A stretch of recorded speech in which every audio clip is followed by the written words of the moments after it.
அவருக்காக போட்டோம். அவர் எனக்கு நல்லது செய்யணும்.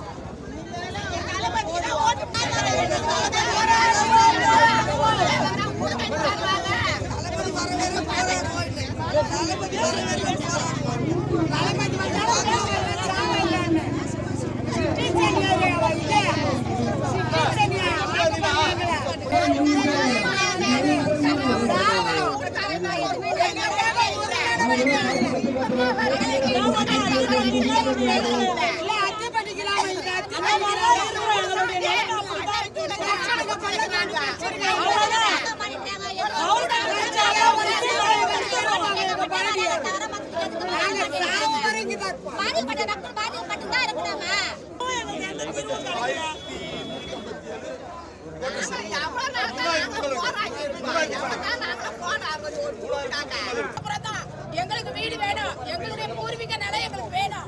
இல்லைன்னா நாங்க எத்தனை குடும்பம் சாகுவோம் எங்களுக்காக நாங்க அந்த புள்ள வந்தா எங்களை பார்க்கணும் சொல்லி அந்த புள்ள வரணும் எங்களுக்கு ஒரு பதில் சொல்லணும்.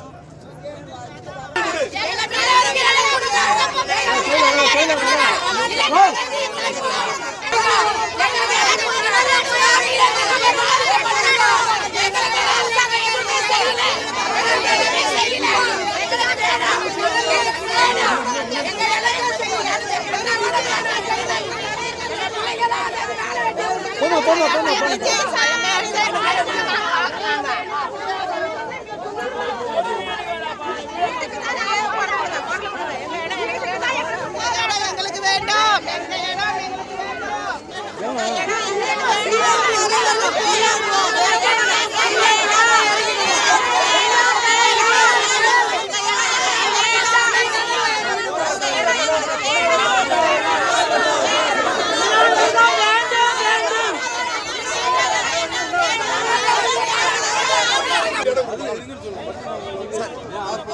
நீங்க சொல்றது இன்னொன்னு, எங்களுக்கு வந்து எந்த ஒரு உருவாக்கமும் கிடையாது, மக்கள் வந்து இடமும் தெரியாது, அதனால போக முடியாது.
அவர் எந்த நடவடிக்கையும் எடுக்கல. அவர் அதுக்கு மாறா என்ன சொன்னாருன்னா, இது என்னோட வந்து துறை கிடையாது, நான் அதுக்கான இது எதுவும் பண்ண முடியாதுன்னு சொல்றாரு.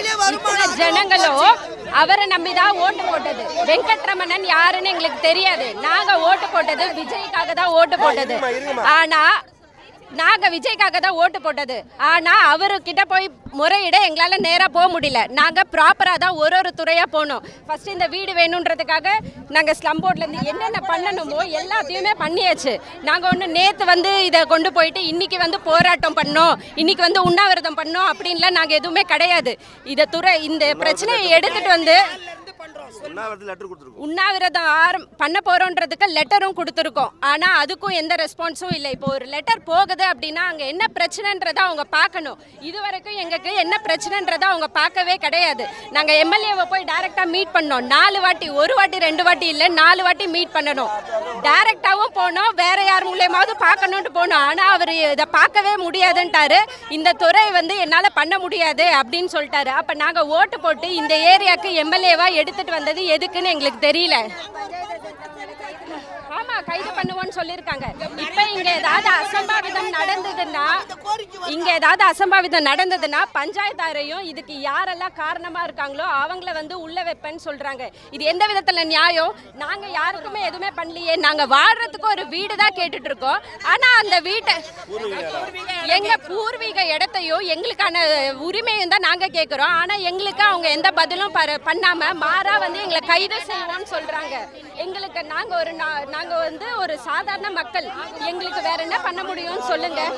எல்லாத்துக்கும் பயமா இருக்குது இவங்க பண்றது. நிஜமாவே இந்த 34 பேரையும் இப்ப பஞ்சாயத்தாரையும் இதுக்கு முக்கியமானவங்களையும் அவங்க கைது செஞ்சாங்கன்னா யார் பொறுப்பு? நீங்க சொல்லுங்க. நாங்க எம்எல்ஏவை போய் பார்த்துருக்கோம். அவர் தான் இதுக்கு பொறுப்பு. அவர் தான் வந்து இந்த இடத்துல பேசணும். நாங்க உங்களுக்காக ஏதாவது செய்யறேன்னாவது சொல்லணும். அவர் எதுவுமே இது வரைக்கும் சொல்லவே இல்லை. உங்களுக்கு நாங்க எதுவும் செய்யறோம் அப்படின்னு சொல்லல, வந்து பார்க்கவும் இல்லை. எங்களை இவ்வளவு பிரச்சனை நடந்துட்டு இருக்கு. கண்டிப்பா போலீஸ்காரங்க இதை சொல்லியிருப்பாங்க. அவரும் எங்களுக்கு எதுவும் பண்ணல, திமுக எம்எல்ஏவும் எங்களுக்கு எதுவும் பண்ணல. அவருக்காகவும் பெரிய போராட்டம் பண்ணோம், எங்களுக்கு எதுவுமே இது இல்லை. இப்போ நாங்க டிவிக்கு வந்ததுக்கு அப்புறமும் நாங்க இதை எடுத்துட்டு வந்திருக்கோம். இவர் என்னடான்னா இவர் எங்களை பார்க்க கூட தயாரா கிடையாது. என்னோட துறை இது கிடையாதுன்னு சொல்றாரு. ஒரு எம்எல்ஏ எப்படி என்னோட துறை இது கிடையாதுன்னு சொல்லுவாருன்னு எனக்கு தெரியல.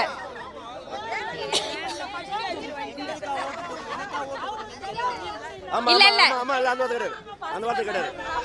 என்ன பார்த்தா ஓட்டு போட்டீங்க? நீங்க விஜய் தானே ஓட்டு போட்டு சொல்லுங்க. ஆமா, விஜய்க்காக தான் ஓட்டு போட்டாலுமே அவரு கீழே தானே இவர் இருக்காரு. அப்புறம் எப்படி அவர் இந்த வார்த்தையை சொல்லுவாருன்னு எனக்கு தெரியல. இப்ப எங்களுக்கு கொஞ்ச நேரம் ஆகாது நாங்க போய் கேட்கறதுக்கு. எங்களை பார்க்க விட மாட்டாங்க, பேச விட மாட்டாங்க. எங்களோட கோரிக்கை எங்கேயாவது சொன்னாதான் தெரியும். ஆனா எங்களை சொல்லவே விட மாட்டாங்க. நாங்க இந்த மாதிரி ஏதாவது பண்ணா மட்டும்தான் அவங்க அட்டென்ஷனுக்கு போகுன்றதுனால தான் நாங்க பண்றோம். இங்கேயும் எங்களை முடக்கி போட்டா நாங்க எப்படி எங்க வாழ்வாதாரத்துக்கு எங்க பூர்வீக நிலத்தை நாங்க எப்படி மீட்போம்? யாரோட காசையுமே யாரோட சொத்தையுமே நாங்க கேட்கல, எங்களோட இடத்தை தான் நாங்க கேட்கிறோம். அதுல கூட எங்களுக்கு தரமாட்டாங்கன்னா இது என்ன நியாயம்? என்ன இதுல ஜனநாயகம் இருக்குன்றதே எனக்கு சுத்தமா தெரியல. முதல்ல இந்த விஷயம், என்னோட பேர் ரேவதி. பொய் வழக்குகளை போட்டு நிலுவையில் வச்சுக்கிறாங்க. நாங்கள் வந்து அரசாங்கம் வந்து மாறணும்னு சொல்லி வெயிட் பண்ணியிருந்தோம். ஆட்சியும் மாறுது, காட்சிகளும் மாறுது. ஆனால் எங்களோட மீனவ மக்களோட வாழ்க்கை தான் இன்னுமே மாறலை. நான் கிட்டத்தட்ட இப்போது வந்து மீன்வளத்துறை அமைச்சரை 2-3 முறை சந்திச்சிட்டோம். எங்களோட தொகுதி எம்எல்ஏவும் உணவுத்துறை அமைச்சர் திரு வெங்கட்ரமணியன் நாங்கள் ஒரு 4-5 முறை சந்தித்தோம். ஏற்கனவே சந்தித்த போது அவர் சொன்ன ஒரே காரணம், இப்போ தான் நாங்கள் ஆட்சிக்கு வந்துக்கிறோம், கொஞ்சம் வெயிட் பண்ணுங்கள், சிஎம் காத்துக்கு இந்த விஷயத்தை நாங்கள் கொண்டு போயிட்டோம், உங்களுக்கான நல்லது நடக்கும்னு சொல்லிட்டு இருந்தாலும் நாங்கள் கொஞ்சம் வெயிட் பண்ணியிருந்தோம்.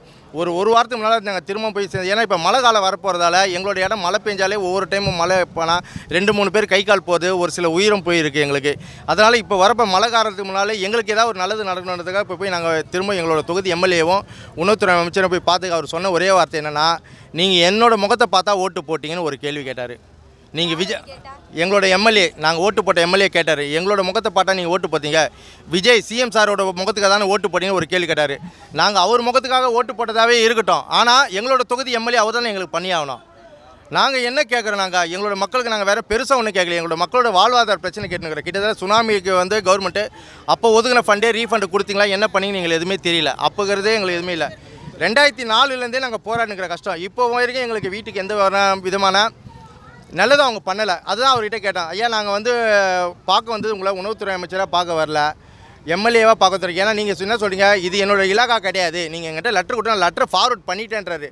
4 முறை பார்த்துக்கிறேன். 4 முறை பார்த்துக்க அவர் பண்ண ஒரே விஷயம்னா, நீங்கள் கொடுத்த கோரிக்கை மணி எல்லாத்தையும் நான் வந்து ஃபார்வர்ட் பண்ணிவிட்டேன், சிஎம் காதுக்கு ஐயா கொண்டு போயிட்டேன். நான் சொன்னேன் 5ஆம் தேதி பட்ஜெட் தாக்கல் பண்ணுறாங்க, அன்றைக்கி வந்து இந்த ஊரோட பிரச்சனை நீங்கள் கொஞ்சம் சட்டசபையில் பேச முடியுமாங்க ஏன்னு கேட்டதுக்கு என்னால் பேச முடியாதுன்ட்டார். சரி, முதல்வர்கிட்ட எங்ககிட்ட ஒரு அப்பாயின்மெண்ட் வாங்கி கொடுங்க, நாங்கள் அவர்கிட்ட சொல்கிறதுக்கும் அப்போது அது செவி கையில். நான் இப்போ நீங்கள் கொடுக்குற லெட்டர் நாங்கள் வந்து ஃபார்வர்ட் பண்ணுறது மட்டும் சொன்னாரே தவிர எங்களுக்கு எதுவுமே நல்லது. அதனால தான் வந்து இப்போ இதுக்கு முன்னால் இந்த அரசு தான் வந்து எங்களை வந்து கொடுமைப்படுத்தி எங்களுக்கு எதுவுமே செய்ய போகிறதுன்னு நாங்கள் முடிவு பண்ணோம். ஆனால் இப்போ வந்துக்கிற அரசாவது எங்களுக்கு நல்லது பண்ண தான் நாங்கள் வெயிட் பண்ணியிருந்தோம். ஆனால் இவர் இப்போ இருக்கிற எம்எல்ஏ அவர் பேசுனது வந்து எங்களோட மக்களுக்கு வந்து திருப்திகரமாக இல்லை, எங்களுக்கு எதுவுமே பண்ணுற மாதிரி தெரியல.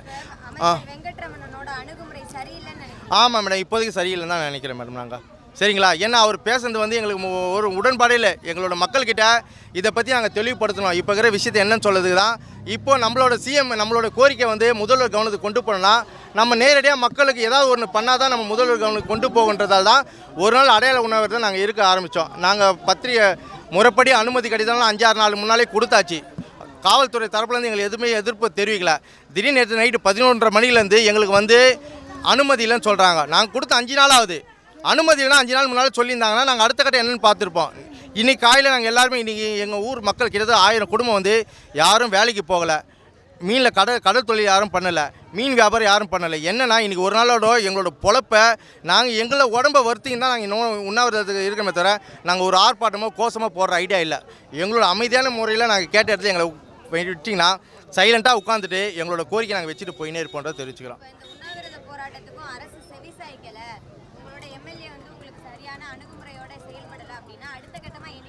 அடுத்த கட்டமாக இப்போ நடத்த விட 100 மடங்கு அதிகமான பலமாக எங்களோட மீனவ கிராமம், எங்களுக்கு வந்து மீனவ கிராமம் எல்லாம் எங்களோட பொறுத்த வரைக்கும் கடற்கரையில் ஒரு மீனவ கிராமத்து பிரச்சனை எல்லா மீனவ கிராமம் ஒத்துழைக்கும். நாங்கள் வந்து மகாலிபுரத்தை முதற்கட்டமாக மகாலிபுரத்தில் பல கடலுக்கிற எல்லா மீனவ கிராமத்தை அழைப்பு கொடுத்து மிகப்பெரிய அளவில் ஒரு போராட்டம் நடத்துவோம். நாங்கள் என்னோடய பேர் ஜிஆர் விஜயன். நான் வந்து முள்ளிக்குப்பம் சீனவர் மீனவர் பஞ்சாயத்து சபையோட நிர்வாகியில் ஒருத்தர். இங்கே வந்து மொத்தம் 33 பேர் நிர்வாகிக்கிறாங்க. இங்கே யாருமே வந்து தலைவர் செயலாளர் யாருமே கிடையாது, எல்லாருமே நிர்வாகி. அது இல்லாமல் இங்கே வந்து ஒரு மீனவர் சங்கம் தனியாக அமைப்புங்களாம் இருக்குது. எல்லாரையும் இப்போ ஒன்றிணைத்து எங்களோட தலைமையில் இன்றைக்கி உண்ணாவிரத ஆர்ப்பாட்டம் நடைபெறுது. ஆர்ப்பாட்டம் நடத்துகிற காரணம் முக்கியமானது ஒன்றே ஒன்று தான், எங்களோட வாழ்வாதார பிரச்சனை. இங்கே வந்து நாங்கள் 1964 முன்னால் நாங்கள் குடி வந்தோம். கிட்டத்தட்ட வந்து 70 வருஷத்துக்கு மேலே ஆகுது. வீடு இடிஞ்சு விழுந்து ரொம்ப இடிஞ்சு விழுந்துனுக்குது. இப்போ நீங்கள் நம்ம போராட்டம் ஒன்று அறிவிச்சிக்கிறோம்ல, அது பக்கத்தில் எங்களோட பூர்வீக நிலம் 29.80 ஏக்கர். அந்த இடம் வந்து நாங்கள் பாரம்பரியமாக வாழ்ந்து வந்த இடம். அந்த இடம் வந்து எங்களோட மூதாதையர் ஐயா சிங்காரவேலர் வந்து எங்களோட மீனவ மக்களுக்காக கொடுத்த இடம். அது அரசாங்க இடம் கிடையாது, மீனவ மக்களுக்காக கொடுத்த இடம். 1964 முன்னால் அப்போ வந்து குடிசை வீடு போட்டதால் அப்போ வந்து மழை பெஞ்சா வந்து மழையில் நனையிறோம், தேல் வருதோ அது மாதிரி இருக்கிறதால அப்போ ஐயா காமராஜர் ஐயா வந்து நீங்கள் கஷ்டப்படாதீங்க, உங்களுக்கு நான் வந்து கல்லாலான வீடு கட்டித்தரேன்னு சொல்லிட்டு அப்போது வந்து எங்களுக்கு இந்த வீடை கொடுத்தாரு. நாங்கள் அந்த இடத்த ஒப்படைக்கும் போது எந்த விதமான காம்பன்சேட்டும் வாங்கலை. அப்போது இந்த மூதியாருக்கு படிப்பறிவும் எதுவுமே இல்லாதால அந்த இடத்த நாங்கள் கொடுத்துட்டு இங்கே வந்துட்டோம். இப்போ என்னென்னா அந்த இடம் வந்து எந்த வித பயன்பாடும் இல்லாமல் 15 வருஷத்துக்கு மேலே காலியாக இருக்குது. ஒரு மக்கள்கிட்ட எடுத்த இடம் 10 வருஷம் மேலே காலியாக இருந்தால் அந்த இடத்த அந்த மக்களுக்கே கொடுக்கலான்னு சொல்லி கவர்மெண்ட் ஆர்டர் இருக்குது. அந்த ஆர்டரையும் நாங்கள் பேஸ் பண்ணிட்டோம். அதே மாதிரி இந்த இடத்துல வந்து 2050 ஆர்டரில் வந்து வீடு வந்து கடல் தண்ணி உள்ளே வந்து வெப்பமயதால் அது நாங்கள் அந்த இன்னொன்று அந்த இடம் பட்டா இடம், எங்களோட மக்கள் பேரில் இருக்கிற பட்டா இடம், தனிப்பட்ட இடம் கிடையாது.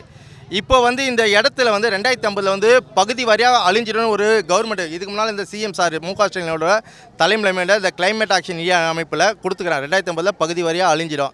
2100 இந்த இடம் வாழவே தகுதி இல்லாமல் அழிஞ்சிடும் சொல்லி ஒரு அறிக்கை கொடுத்துறாங்க. அரசாங்கம் கொடுத்த அறிக்கை பேஸ் பண்ணி தான் இந்த இடம் அழிஞ்சிடும் சொல்லும்போது எங்களுக்கு எது திருப்பி நீங்கள் இந்த இடத்துல வீடு கட்டி தரீங்க, நாங்கள் பாரம்பரியமாக வந்து எங்களோட பூர்வீக இடத்தை கொடுங்கன்னு சொல்லி நம்ம கேட்டுட்டு இருக்கிறோம். கிட்டத்தட்ட இதுக்கு முன்னால் இந்த ஆட்சி திமுக ஆட்சி இருக்கும்போது இப்போ இருக்கிற சட்டமன்ற உறுப்பினர் ஐயா வந்து எலெக்ஷன் மூலம் ஒரு 3 அனைத்து வேட்பாளர் கலந்துக்கிற கூட்டாளியில் ஒரு பேட்டி கொடுத்தாரு. அவர் என்ன கொடுத்தாருன்னா, இந்த மக்கள் மீனவ மக்களுக்கு சொந்தமான இடம், இந்த இடத்த கொடுக்குறது உங்களுக்கு என்ன கஷ்டம்னு சொல்லி திமுக அரசு அப்போ அவர் கேட்டார். அவர் எதிர்கட்சி வரிசையில் இருக்கும்போது இன்றைக்கி வந்து ஆளுங்கட்சியாக வந்ததுக்கப்புறம் அதை மறுக்கிறாரு. இப்போ அவங்க சொன்னது வந்து கேட்ட பேர் ஆயிடுச்சு. இப்போ இவர் என்ன சொல்கிறார், அதே தான் சொல்கிறார். இதுக்கு முன்னாடி திமுக ஆட்சியில் என்ன சொன்னாங்களோ அதே தான் சொல்கிறாரு. எதிர்கட்சியில் நிற்கும் போது ஒரு பேச்சும் ஆளுங்கட்சியாக வந்தபோது ஒரு பேச்சுன்னும் போது சரிப்பட்டு அந்த வீடியோ எல்லாம் ரெக்கார்டு எல்லாமே நம்மக்கிட்ட இருக்குது. அதை காமிச்சு நம்ம பேசியிருக்கிறோம் நம்ம. சரிங்களா, அவர் விவாத மேடையில் அவர் பேசுனது அதான் சரி வீடியோ அனுப்பிவிடலாம் எடுத்துக்கிறாங்க ஃபோட்டோ அனுப்பிச்சுவிடலாம் இது தெரியும்